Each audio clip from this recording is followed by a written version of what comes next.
Ei, gente, bom dia. Tudo bem com vocês? Eu estou bem, graças a Deus. Então, estamos aqui hoje para a gente ler mais um capítulo de João. Nós estamos no capítulo 5. Glória a Deus, até aqui nos ajudou o Senhor. Eu quero só falar uma coisa aqui rapidinho para quem está começando a ler a Bíblia com a gente agora. A respeito dessa Bíblia, que às vezes eu leio alguns comentários. E essa é a Bíblia de Estudo da Joyce Meyer. Ela é uma pregadora muito usada mesmo pelo Senhor. É uma bênção de Deus. E essa Bíblia, ela é cheia de comentários assim, ó. Tá vendo, ó? Isso aqui tudo é comentário da autora. E às vezes eu compartilho alguns comentários ou pedaços de algum comentário. Então, só para vocês conhecerem mesmo da onde que eu tô tirando. Quando eu falo assim que eu tô lendo comentário, é aqui da Bíblia da Joyce, tá bom? É uma Bíblia de estudo. Se vocês puderem ter, é muito bom. É maravilhoso. Traz muita luz, assim, para muita coisa, assim. Ela dá muitos exemplos práticos de como ela aplica a Bíblia na vida, aplicou e aplica na vida dela. Mas é claro que eu quero deixar assim bem claro, como eu disse ontem, a gente tem que ter as nossas próprias experiências. Esses comentários, essas bíblias de estudo, pregações que a gente escuta, às vezes em alguma programação cristã, né, emissoras cristãs ou no rádio, essas coisas, elas nos acrescentam, mas elas não tiram o que a gente tem, a nossa busca individual com o Senhor de intimidade. O Senhor tem algo para mim individualmente, como tem para você individualmente. Amém? Mas a gente tem que buscar, a gente tem que querer. Aí depende da nossa fome, do que a gente está priorizando. Amém? Então, assim, que o Senhor nos ajude nessa busca por essa intimidade, a colocá-lo realmente em primeiro lugar nas nossas vidas. Porque, como eu disse ontem, se a gente deixar por último, realmente vai ter um monte de obstáculo, muitas coisas vão nos atrapalhar de estar aqui, ó, nesse tempo com Ele. Amém?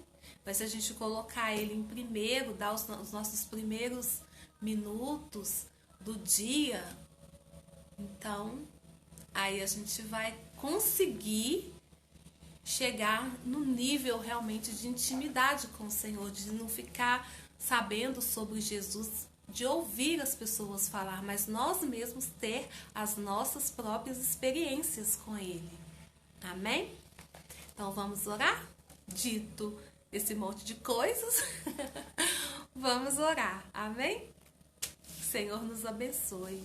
Porque realmente não é fácil, né, a gente adquirir essa disciplina, mas é necessário, é extremamente necessário.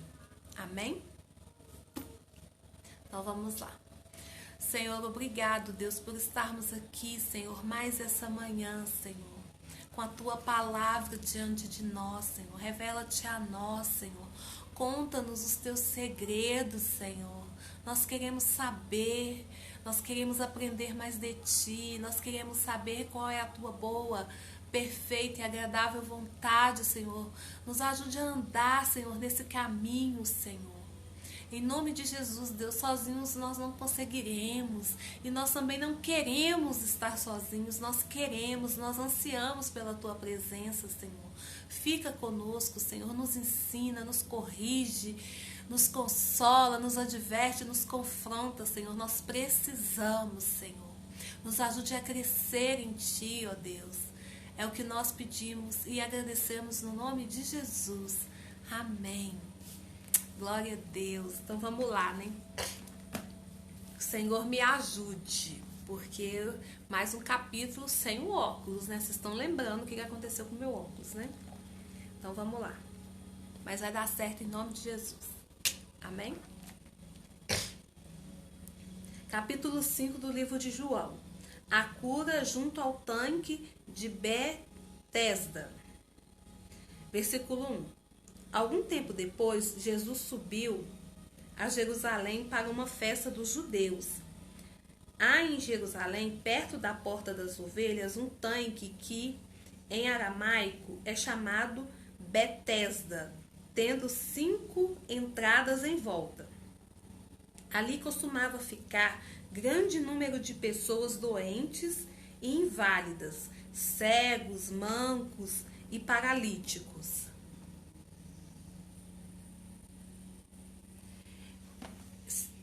Eles esperavam um movimento nas águas. De vez em quando descia um anjo do Senhor e agitava as águas. O primeiro que entrasse no tanque, depois de agitadas as águas, era curado de qualquer doença que tivesse.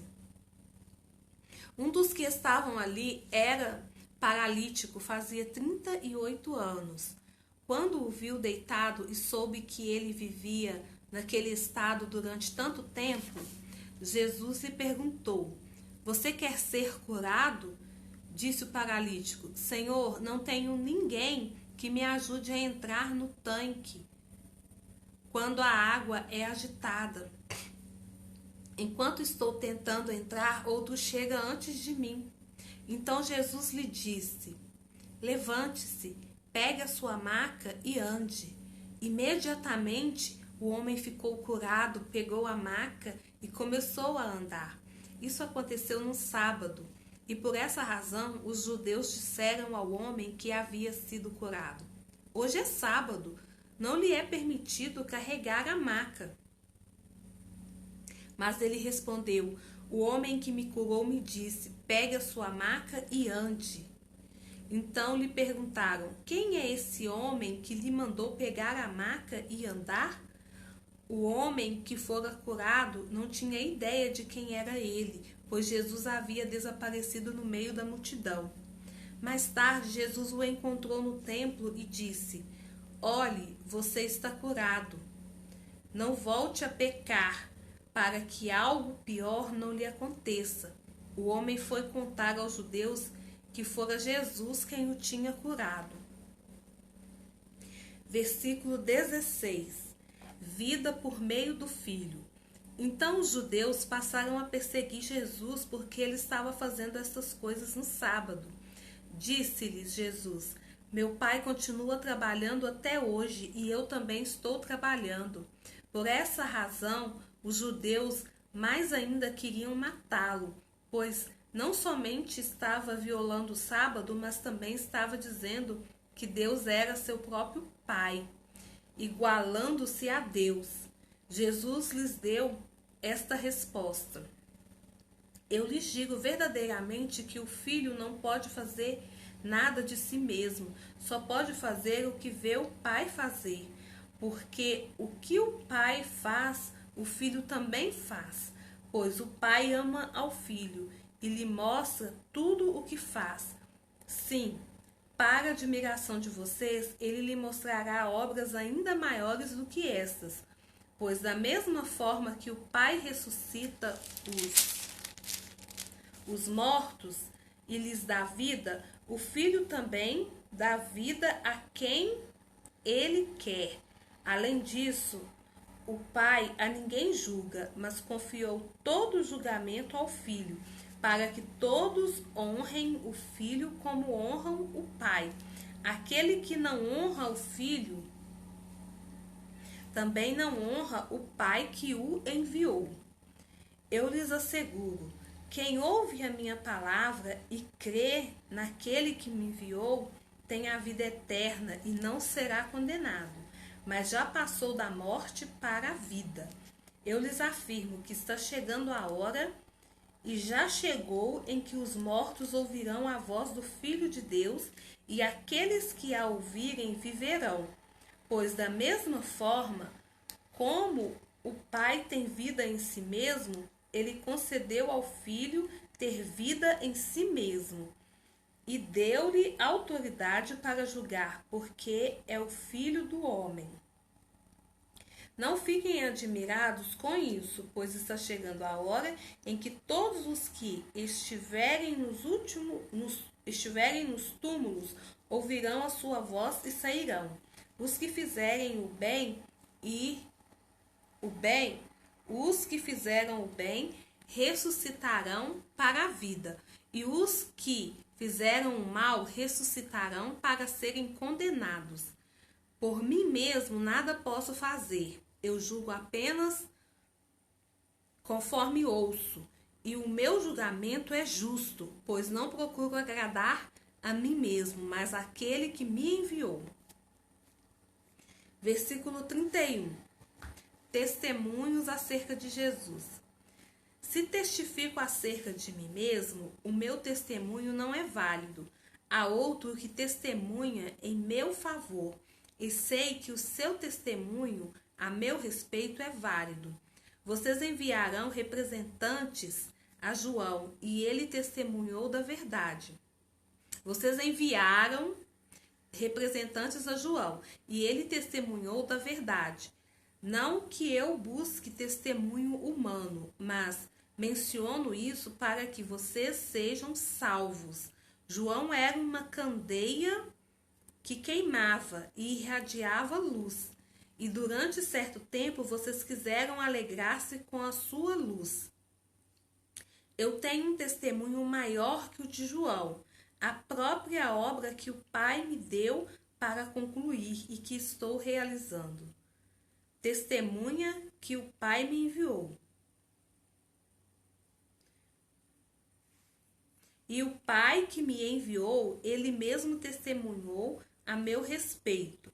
Vocês nunca ouvirão a sua voz, nem virão a sua forma, nem a sua palavra habita em vocês, pois não creem naquele que ele enviou. Vocês estudam cuidadosamente as Escrituras, porque pensam que nelas vocês têm a vida eterna, e são as Escrituras que testemunham a meu respeito. Contudo, vocês não querem vir a mim para terem vida. Eu não aceito glória dos homens, mas conheço vocês. Sei que vocês não têm o amor de Deus. Eu vim em nome de meu Pai, e vocês não me aceitarão. Mas se outro vier em seu próprio nome, vocês o aceitarão. Como vocês podem crer se aceitam glória uns dos outros, mas não procuram a glória que vem do Deus único? Contudo, não pensem que eu os acusarei perante o Pai. Quem os acusa é Moisés, em quem estão as suas esperanças. Se vocês crescem em Moisés, creriam em mim, pois ele escreveu a meu respeito. Visto, porém, que não creem no que ele escreveu, como crerão no que eu digo? Glória a Deus. Acabamos aí o capítulo 5 do livro de João. E eu vou ler um pequeno comentário. Tem vários, mas eu vou ler só um pedacinho de um hoje, tá bom? Comentário da autora agora, tá, gente? Agora é o comentário.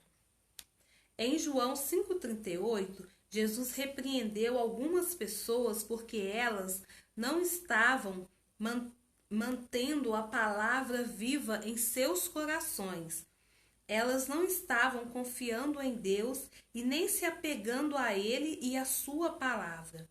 Jesus disse que se realmente acreditarmos nele, guardaremos a sua palavra viva em nossos corações.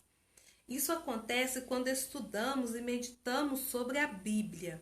A palavra de Deus é o conjunto dos seus pensamentos, e quando damos a sua palavra o primeiro lugar em nossas vidas, os seus pensamentos se tornam os nossos pensamentos e experimentamos os bons planos que ele tem para nós. Glória a Deus, exatamente o que eu já até falei lá no início, né, pessoal? Então, assim, dá o primeiro lugar para o Senhor. E à medida que a gente vai tendo esse hábito da leitura bíblica, a nossa mente vai se renovando com a palavra de Deus.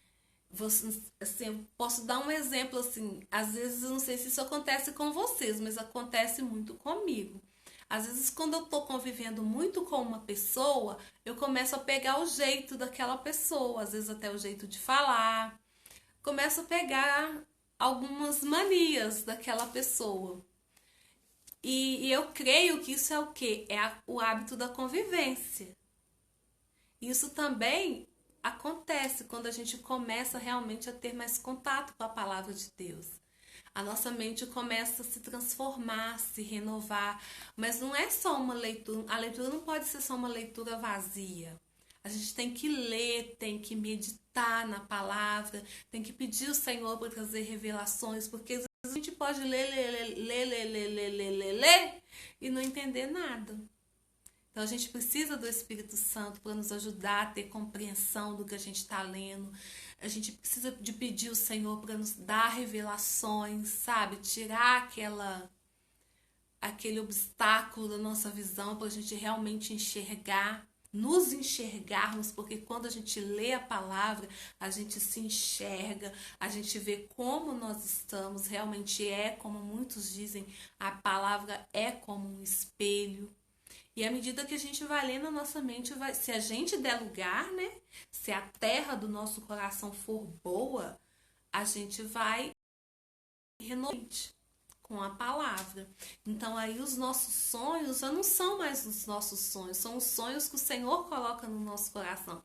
E aí a gente não vai sonhar, vai parar de sonhar coisas que não estão de conformidade com a palavra.